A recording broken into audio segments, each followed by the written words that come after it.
Hello, welcome to When the Smoke Clears. How are you guys doing, man? I'm doing pretty good today. Thank you for joining in the video podcast today.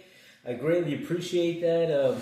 But you know how I like to get my video podcast. Always starting with a moment of silence, followed by the serenity prayer for the addict who still suffers, and for those of us who are still in the struggle that bounds us down, no matter what that is. So if you would, please join me in a moment of silence.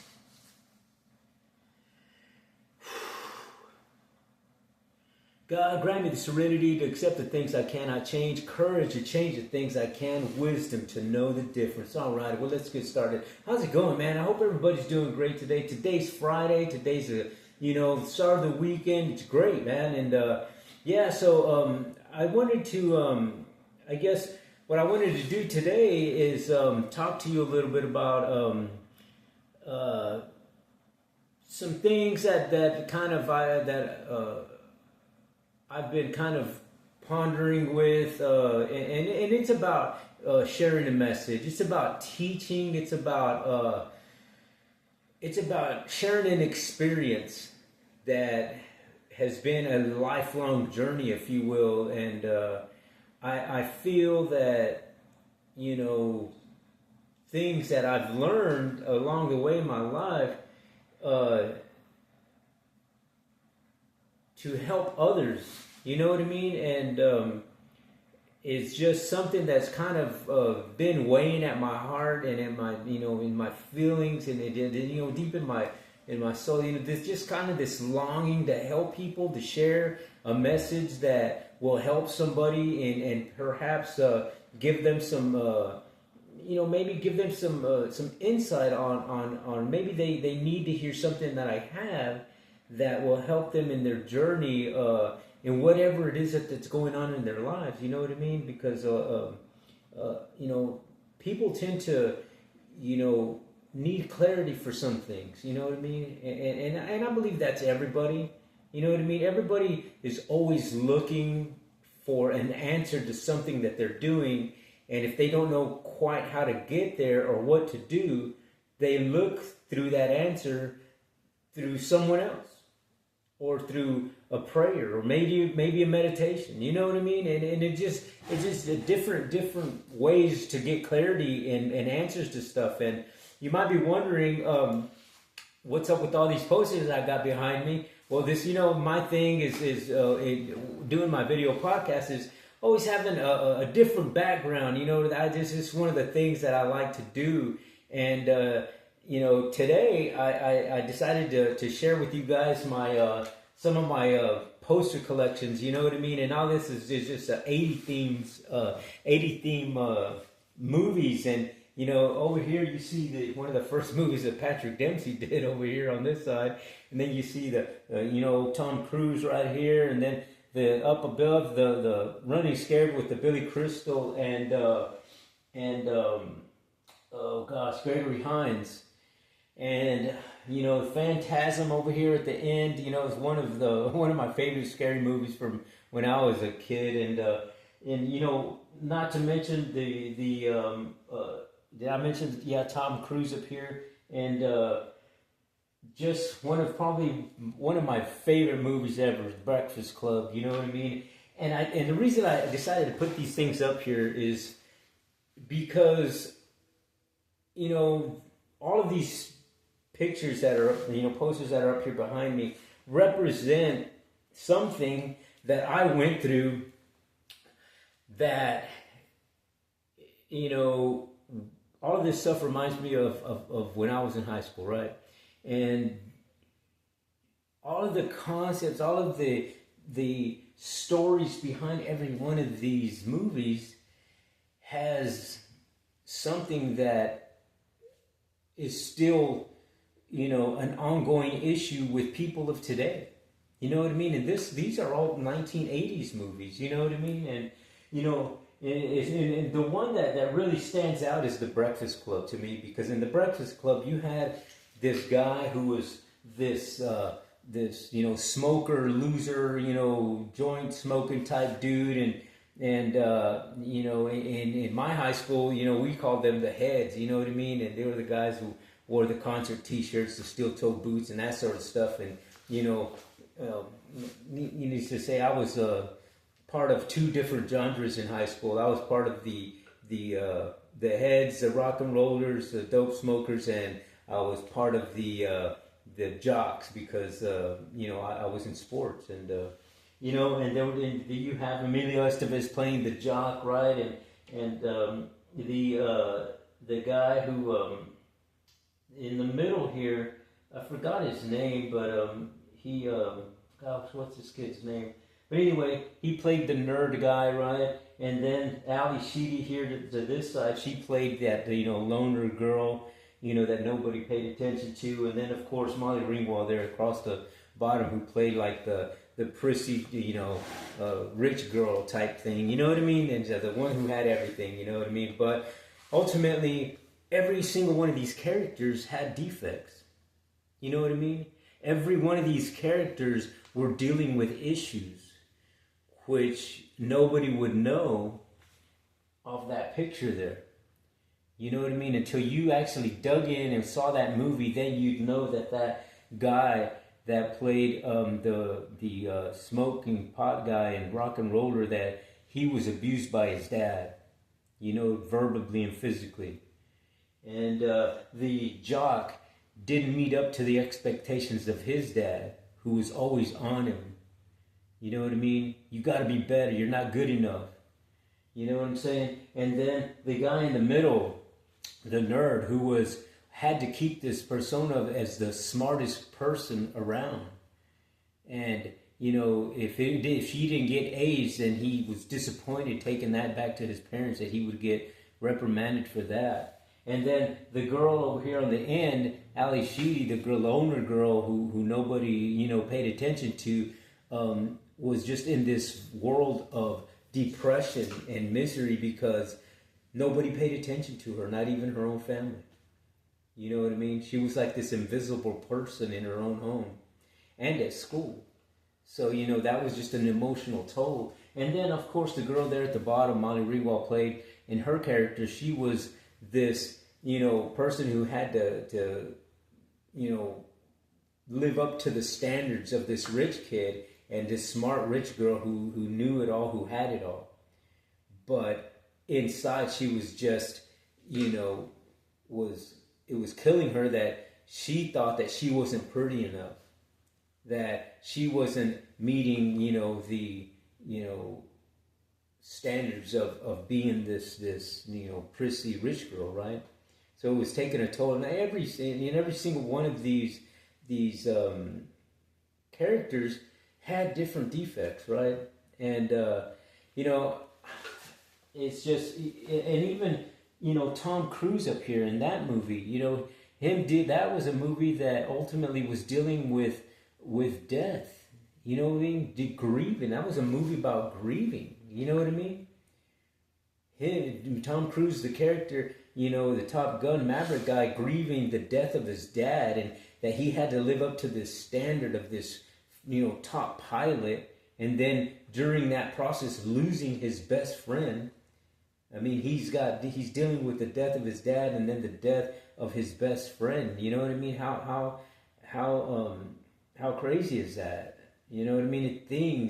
And this guy over here, Patrick Dempsey, who played in this movie Loverboy, who didn't who had no idea how to treat women or what love was, and just being heartbroken, and then feeling this thing about he could just he was like this person, at one point he could get any girl he wanted to or whatever, you know what I mean?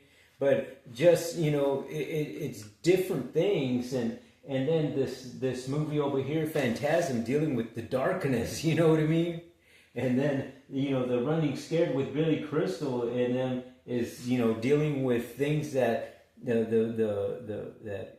law enforcement see every day, and dealing with killings and dealing with drugs and dealing with those types of things. You know what I'm saying? And it's just all of these things that you see behind me are cool posters, right? And they represent something, and for me they represent when I was in school, when I was in high school. But deep down, all of these things up here have a message. And even though they're from the 80s, they still reflect a message that people deal with today. And that's the one thing that I wanted to kind of talk about. That's the whole subject of today is, there's always going to be defects of character that we have. There's always going to be, pain. There's always going to be ups and downs, obstacles that we got to get through, difficulties, grieving, and just a whole mess of things that is always going to be part of life. And those are just the cycles of life, unfortunately. But to me, they still hold true today. You know what I mean? Those types of things that's up here in this wall are still going on in today's world. You know what I mean? Just addressed a little differently. Because back then, if you were feeling anxiety and you were feeling, depressed, none of that stuff was even addressed. It wasn't talked about. You know what I mean? It was just, it was kind of a tough love type thing. Get over and keep moving. You know what I mean?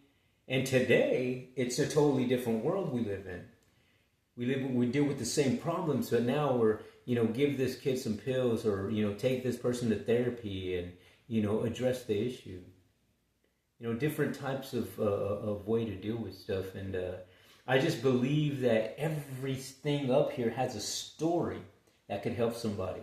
And that's the whole purpose of doing this video podcast, is to share stories of personal things and issues and subjects that I've dealt with or learned or heard from the horse's mouth of somebody else's story to be true, are the stories and the things that I like to share with you guys. You know what I mean? And let me take these glasses off here for a second, and I'm going to just I want to read something to you guys real quick, and just a quick paragraph. And let me see. This thing says, it is said that the Buddha attained enlightenment. He didn't believe he could communicate what he discovered to others, but that gods and goddesses gathered around him to encourage him to find the means to reach so many suffering beings, to teach them to reconnect with their spark, to open their hearts and their minds. I assure you, no gods or goddesses visited me in Bodh Gaya and asked me to teach, just a friend I'd met at Tashi Jung. At first, I was hesitant, but as more and more people showed up, I saw in them a desire to learn how to heal their emotional wounds, to connect with a spark they felt inside themselves but couldn't quite reach. I wasn't very good at first, but just seeing the hope, the glimmer of understanding of their faces, a subtle relaxation in their bodies, I began to recognize that however incompetent a teacher I was in a position to help these people awaken to the possibilities within themselves to live fuller, deeper lives and forge connections with each other and with the world around them for which they long. Man, that to me is kind of cool, man, because when I read that, that guy in that book, he's this monk, right? And he was in Bodh Gaya, and he had a friend of his come up to him and ask him if he would teach him a few things that he was wanting to learn, some practices or something that this monk had gone through, and he knew that he had that knowledge.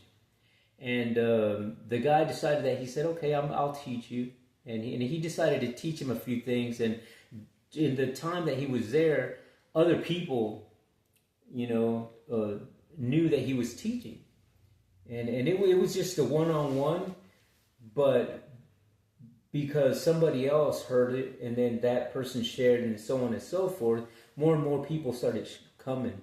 And the guy didn't know that he was going to be teaching somebody, or that his stories even had an impact, or needed to be heard. But as he went on and just figured out and saw this reaction of the people who were listening to what he had to say, and he knew that deep in his heart, he knew that the words coming out of his mouth, the emotional impact that he had on these people that were listening to him through his stories, through the experiences, through the true stories and true experiences that he had gone through and learned from all of these other teachers and his own experiences in life, that it was helping somebody. It was helping people regain this spark that they needed. Perhaps they were depressed. Perhaps they were heartbroken. Perhaps they were grieving. Perhaps they were looking for an answer to their everyday life, or where they're at, and what's the next venture in my life that I got that's coming. What do I do now? I've finished this school. What do I do now? I've been at this job for 5 years. What do I do now? Because I'm losing my spark. You know what I'm saying? And because he recognized how his words and how his stories were impacting people and helping them, that he decided to keep on moving and keep on sharing. And that's the whole purpose of doing this video podcast for me, is to in hopes that my experiences, the things that I talk about, will help you, and perhaps show you a different way to deal with grief, a different way to deal with, just things in your life, And for me personally, I like to talk a lot about helping the body, helping emotional things going on in your brain, and just the concept of thinking and meditating and relaxing and letting go, and how you can overcome obstacles like drug addiction, alcoholism, childhood traumatic experiences, PTSDs, all of those kinds of things, depression, anger, suicidal thoughts, because I've dealt with all those problems, you know what I mean? And I've been able to move forward in my life in different layers, and to keep moving and through the things that I learned, and to do the things that I experienced, and through the things that I learned from other people, and reading and listening to podcasts and that sort of thing. And so that's just the whole purpose of doing this, is that maybe I'll help somebody else, and I hope I do, you know what I mean? Because ultimately the only way to help anybody is to share a message and to share a story, and that's the whole purpose of doing this. And so maybe because there's people who are just like every character up here and these posters behind me, who are dealing with those things still today, even though these things were filmed in the 1980s. Gosh, that's what, 30 years ago, you know what I mean? And still today, people are dealing with the same kind of problems. And but by sharing the message of prosperity, of spirituality, of positivity, of encouragement, that you can get over things, you can progress to the next stage in your life, you can accomplish a goal. You know what I mean? And you can remap your brain and learn how to think differently and live differently. And it's never too late. That's the thing. It's never too late. You know what I mean? You can do this anytime, and it doesn't matter how old you are, or where you're from, or who you are, or what, your background is, or anything.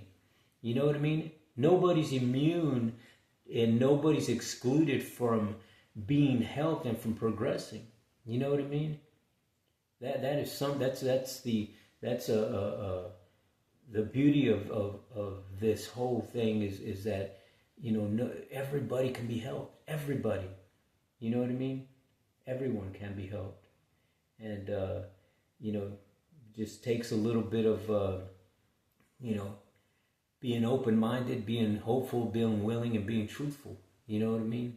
to what it is that you want and where it is that you're trying to get to and what you're trying to go, what you're trying to accomplish, all those types of things. But at any rate, yeah, so I hope you guys enjoyed today's podcast segment, and hope you enjoyed my background. I figured I'd take these out of the woodworks and bring them out and show them to somebody, you know what I mean? So hopefully you guys enjoyed those.